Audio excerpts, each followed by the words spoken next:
Hello everyone, Ram ई गुरुकुल में आप सबका स्वागत है।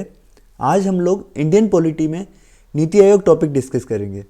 दोस्तों, नीति आयोग कई एग्जाम्स के पॉइंट ऑफ व्यू से बहुत इंपॉर्टेंट है क्योंकि ये लेटेस्ट आयोग है और अभी 2015 में इसकी स्थापना हुई है। तो सभी परीक्षाओं में इससे रिलेटेड क्वेश्चंस पूछे ही जाते हैं। तो हम लोग शुरुआत करते हैं नीति आयोग की। सबसे पहले दोस्तों, नीति आयोग होता क्या है, इसकी फुल फॉर्म क्या है? तो इसकी फुल फॉर्म है नेशनल इंस्टीट्यूशन फॉर ट्रांसफॉर्मिंग आयोग। एन मतलब नेशनल, आई मतलब इंस्टीट्यूशन, टी मतलब ट्रांसफॉर्मिंग और आई मतलब इंडिया। तो नीति मतलब नेशनल इंस्टीट्यूशन फॉर ट्रांसफॉर्मिंग आयोग, हिंदी में बोलते हैं इसको राष्ट्रीय भारत परिवर्तन संस्थान आयोग। तो ये फुल फॉर्म ध्यान रखिएगा, एसएससी जैसे एग्जाम में इसकी फुल फॉर्म तक भी पूछी गई थी। अब नीति आयोग होता क्या है? तो नीति आयोग भारत सरकार के थिंक टैंक के रूप में कार्य करता है। थिंक टैंक मतलब सलाहकारी संस्था, जो सलाह देने का कार्य करता है, सलाह या एडवाइस। तो नीति आयोग एक थिंक टैंक के रूप में कार्य करता है भारत सरकार के, सेंट्रल गवर्नमेंट जो है उसके। अब बात करें कि यह केंद्र व राज्य सरकारों को नीति निर्माण, जो पॉलिसी मेकिंग है, क्रियान्वयन, एग्जीक्यूशन और तकनीक के संदर्भ में महत्वपूर्ण परामर्श उपलब्ध कराता है। यहाँ सबसे इंपॉर्टेंट ये परामर्श या थिंक टैंक ही है क्योंकि ये एडवाइस से रिलेटेड है। नीति आयोग केवल सलाह देने का कार्य करता है सेंट्रल गवर्नमेंट और राज्यों को। एडवाइस या सलाहकारी भूमिका निभाता है नीति आयोग। तो अब हम बात करें नीति आयोग और योजना आयोग में अंतर क्या था, क्यों नीति आयोग बना, तो इसके डिफरेंस बात करेंगे।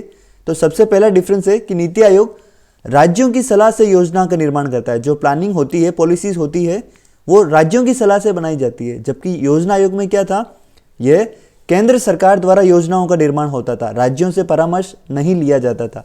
इस कारण से नीति आयोग की स्थापना की गई।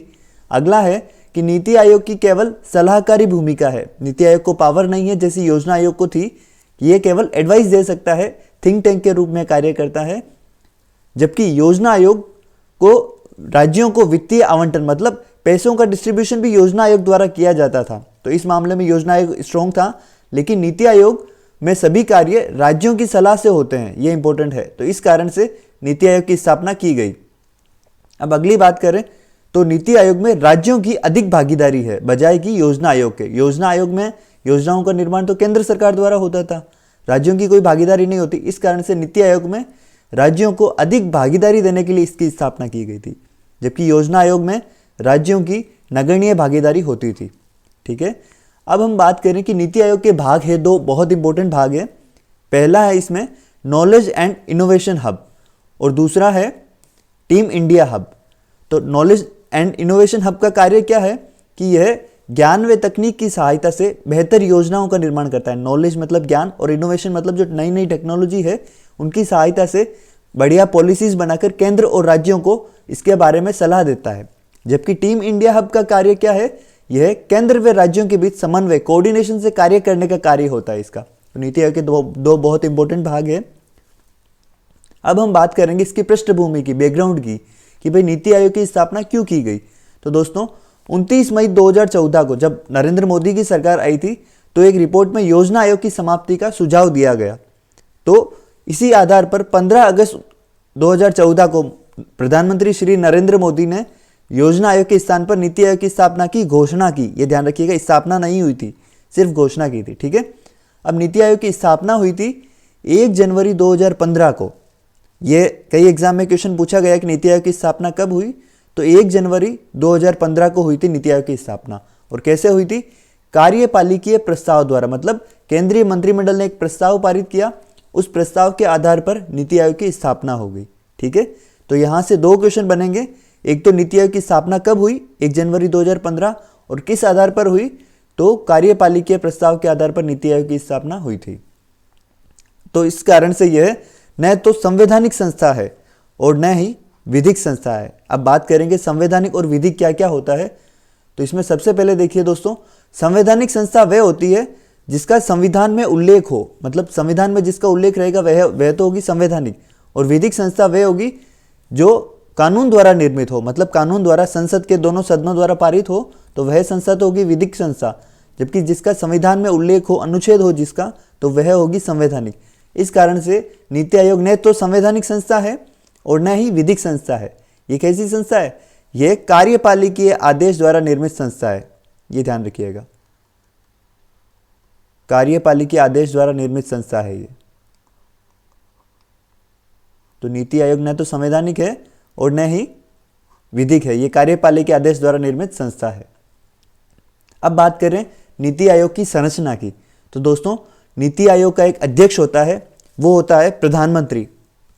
नीति आयोग का अध्यक्ष सदैव प्रधानमंत्री होगा। पदेन मतलब ऑटोमेटिकली जो व्यक्ति प्रधानमंत्री के पद पर होगा वह नीति आयोग का अध्यक्ष होगा। अब बात करें उपाध्यक्ष की, तो नीति आयोग के उपाध्यक्ष की नियुक्ति की जाती है प्रधानमंत्री द्वारा और नीति आयोग के उपाध्यक्ष का दर्जा होता है कैबिनेट मंत्री का। दोस्तों ये छोटे छोटे क्वेश्चंस बनते हैं, ध्यान रखिएगा। जैसे नीति आयोग का अध्यक्ष कौन होता है, आंसर रहेगा प्रधानमंत्री। नीति आयोग के उपाध्यक्ष की नियुक्ति किसके द्वारा की जाती है, तो प्रधानमंत्री द्वारा। नीति आयोग के उपाध्यक्ष का दर्जा क्या होता है, तो कैबिनेट मंत्री का दर्जा होता है। अब बात करें मुख्य कार्यकारी अधिकारी की, ये उपाध्यक्ष तो होते हैं लेकिन साथ साथ मुख्य कार्यकारी अधिकारी मतलब जो नीति आयोग का प्रमुख कार्य संभालते हैं, चीफ एग्जीक्यूटिव ऑफिसर, तो इसकी नियुक्ति भी प्रधानमंत्री द्वारा ही होती है। और इनकी योग्यता होनी चाहिए भारतीय प्रशासनिक सेवा के अधिकारी, मतलब जो आईएएस ऑफिसर्स होते हैं, वरिष्ठ आईएएस ऑफिसर, जो सीनियर आईएएस ऑफिसर होते हैं वो इसके पात्र होते हैं मुख्य कार्यकारी अधिकारी के। इसके साथ साथ नीति आयोग में संरचना में सदस्य है, तो सदस्य कितने प्रकार के हैं, 4 प्रकार के सदस्य हैं दोस्तों। ये बहुत इंपॉर्टेंट है, अभी इसमें हाल ही में 2019 में परिवर्तन भी हुआ है, तो वो भी अपन पूरा डिस्कस करेंगे। तो 4 प्रकार के सदस्य, एक तो है स्थायी सदस्य, दूसरा पदेन सदस्य, तीसरा आमंत्रित सदस्य और चौथा है अस्थायी सदस्य। तो इसका पूरा डिस्कस करते हैं हम लोग। लेकिन उससे पहले नीति आयोग के वर्तमान में अध्यक्ष है वो है नरेंद्र मोदी। जैसा मैंने आपको बताया कि भाई नीति आयोग के अध्यक्ष वही होंगे जो प्रधानमंत्री होंगे, इस कारण से वर्तमान और प्रथम अध्यक्ष भी प्रधानमंत्री श्री नरेंद्र मोदी ही है। अब बात करें नीति आयोग के उपाध्यक्ष की, तो नीति आयोग के पहले उपाध्यक्ष थे श्री अरविंद पनगड़िया। यह भी एसएससी एग्जाम में पूछा गया था कि नीति आयोग के पहले उपाध्यक्ष कौन थे, अरविंद पनगड़िया थे। और नीति आयोग के वर्तमान उपाध्यक्ष है डॉक्टर राजीव कुमार। तो दोस्तों ये करंट अफेयर्स के हिसाब से भी इंपॉर्टेंट है कि नीति आयोग के वर्तमान उपाध्यक्ष डॉक्टर राजीव कुमार हैं। अब बात करें आयोग के सदस्यों की, 4 प्रकार के सदस्य बताए मैंने। तो पहले थे स्थायी सदस्य। तो दोस्तों ये इंपॉर्टेंट है, ध्यान रखिएगा इसमें कि पहले जब स्थापना हुई 2015 में तो इसके सदस्य थे 4, लेकिन 2019 5 जून 2019 को बैठक हुई। इस बैठक में स्थायी सदस्यों की संख्या वर्तमान में हो गई है 3। तो अगर क्वेश्चन पूछा जाए कि नीति आयोग में स्थायी सदस्यों की संख्या कितनी है, तो इसका आंसर रहेगा 3। तो 3 सदस्य कौन कौन है, इसके नाम भी ध्यान रखिएगा। पहले है श्री वीके सारस्वत, दूसरे श्री प्रोफेसर रमेश चंद्र, तीसरे डॉक्टर विनोद पाल। तो इनका नाम भी ध्यान रखिएगा, ये कई बार न्यूज़पेपर में भी आते रहते हैं करंट अफेयर्स के हिसाब से। वीके सारस्वत, रमेश चंद्र और विनोद पाल 3 स्थायी सदस्य हैं। अब बात करें पदेन सदस्य की, तो वर्तमान में पदेन सदस्यों की संख्या है 4। अब कौन कौन है वर्तमान में पदेन सदस्य, एक है वित्त मंत्री निर्मला सीतारमण, दूसरा गृह मंत्री अमित शाह, तीसरा रक्षा मंत्री राजनाथ सिंह और चौथा है कृषि एवं कल्याण मंत्री नरेंद्र सिंह तोमर। दोस्तों पदेन सदस्य वही जो कैबिनेट मंत्री है, वो पदेन जो प्रमुख मंत्रालय है वो ध्यान रखिएगा। पदेन सदस्यों की संख्या 4। अब बात करें विशेष आमंत्रित सदस्य, तो वर्तमान में विशेष आमंत्रित सदस्यों की संख्या भी 4 है। अब ये है नितिन गडकरी, थावरचंद गहलोत, पीयूष गोयल और राव इंद्रजीत सिंह, यह भी कैबिनेट मंत्री है। तो ये विशेष आमंत्रित सदस्य है। प्रधानमंत्री समय समय पर ऐसे सदस्यों को आमंत्रित करते हैं बैठकों में। अगली बात करें अस्थायी सदस्यों की, तो अस्थायी सदस्य भी प्रावधान है, लेकिन वर्तमान में ऐसे सदस्य अभी कोई है नहीं। तो ये प्रावधान किया गया है लेकिन वर्तमान में नहीं है, ये ध्यान रखिएगा। तो 4 प्रकार के सदस्य हो गए, तो ये ध्यान रखिएगा आप। स्थायी सदस्यों की संख्या तो 3, पदेन सदस्यों की संख्या 4 और विशेष आमंत्रित सदस्यों की संख्या 4।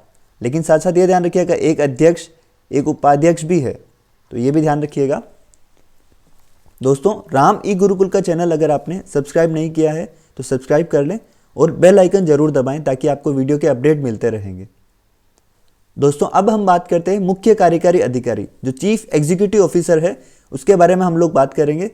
तो इसका कार्य क्या होता है और कौन स्थापित होता है, तो नीति आयोग के प्रशासनिक कार्यों को करने के लिए जो एडमिनिस्ट्रेटिव वर्क है उनको करने के लिए इस पद की स्थापना की गई। मुख्य जो नीति आयोग के कार्य है वो यही संभालते हैं और सिंधुश्री खुल्लर नीति आयोग के पहले मुख्य कार्यकारी अधिकारी या सीईओ थे। तो नीति आयोग के पहले सीईओ कौन थे? सिंधुश्री खुल्लर। और अमिताभ कांत वर्तमान में इसके मुख्य कार्यकारी अधिकारी या सीईओ है।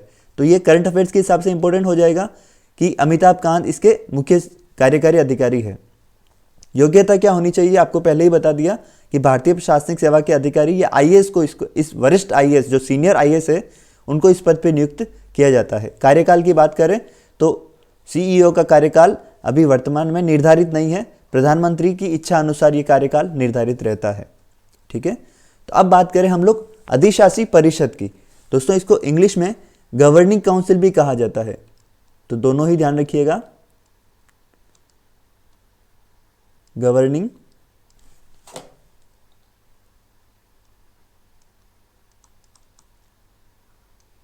काउंसिल।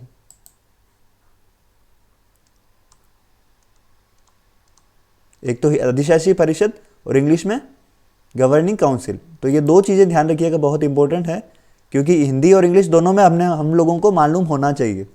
ठीक है, अब हम बात करें कि इसमें कौन कौन शामिल होते हैं। तो सभी राज्यों के मुख्यमंत्री और केंद्र शासित प्रदेशों के प्रशासक या उपराज्यपाल इसके सदस्य होते हैं। राज्यों के तो सभी राज्यों के मुख्यमंत्री और केंद्र शासित प्रदेश जो यूनियन टेरिटरीज है उनके प्रशासक या उपराज्यपाल इसके सदस्य होते हैं।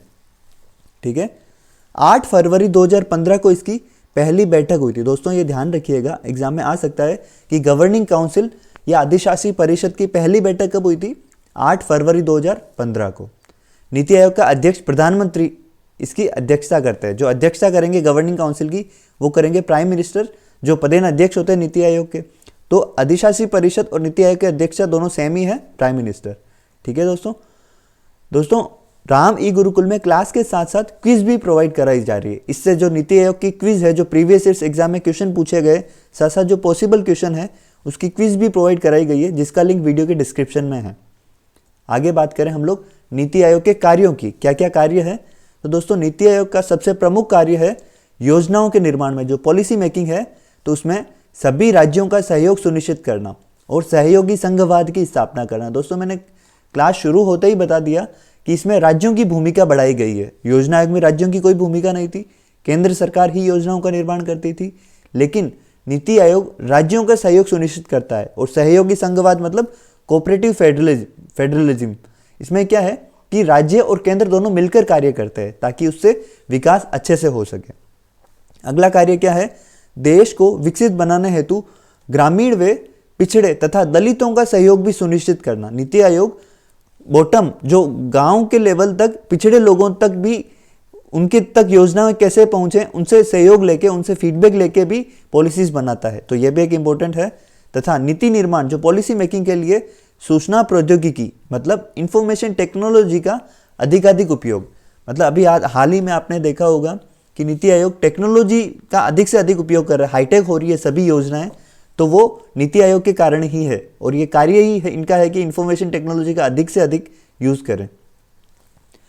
अगला है विकास प्रक्रिया में निर्देश तथा रणनीतिक परामर्श देना। मैंने आपको क्लास में ही बता दिया पहले ही कि भाई इसमें एडवाइस देने का कार्य है, एडवाइस या सलाह देने का कार्य जो है नीति आयोग देगा राज्यों और केंद्र को।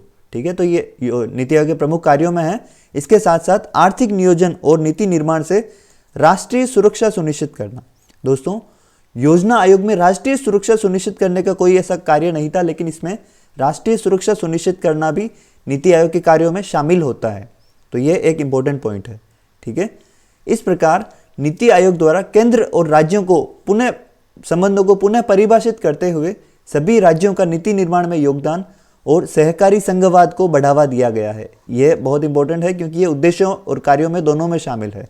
तो ये नीति आयोग से संबंधित था टॉपिक। दोस्तों अगर आपको ये क्लास पसंद आई है तो लाइक और शेयर करें। Thank you everyone.